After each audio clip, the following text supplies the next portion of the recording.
Hey everybody, it's Jason Moore back again with another listener question from the Fantasy Footballers podcast. So this question comes in from Branden from Minneapolis, and essentially his question is, what's more important, a good starting lineup or depth? That's a very important question come draft season that I see a lot of players make a mistake on.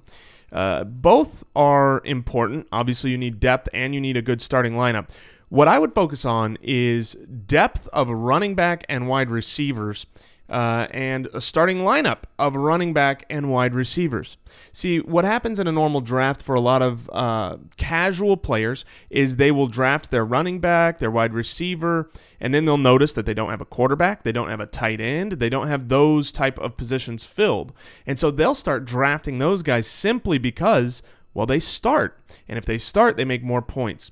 But what you need to realize is that the difference between some of those middle-tier quarterbacks and tight ends and the very last quarterback and tight end that's going to start on a week-to-week basis is almost nothing. Whereas the difference between your flex position and your depth on your bench for running backs and wide receivers when injury comes is monumental. So I would focus the beginning, 5 or 6, 7, 8 rounds on running backs and wide receivers, unless you're lucky enough to draft, say, Travis Kelce in the 5th or 6th round or Aaron Rodgers in the 3rd. I would focus on running backs and wide receivers, keep that starting lineup and that depth going, and then fill in with some high potential candidates at quarterback and tight end. If you miss on them, it's okay. You can stream those positions. If you have questions about streaming or any other questions, feel free to go to thefantasyfootballers.com, click submit a question, and we can answer your question either on our YouTube channel, on the podcast itself, or we'll email you back.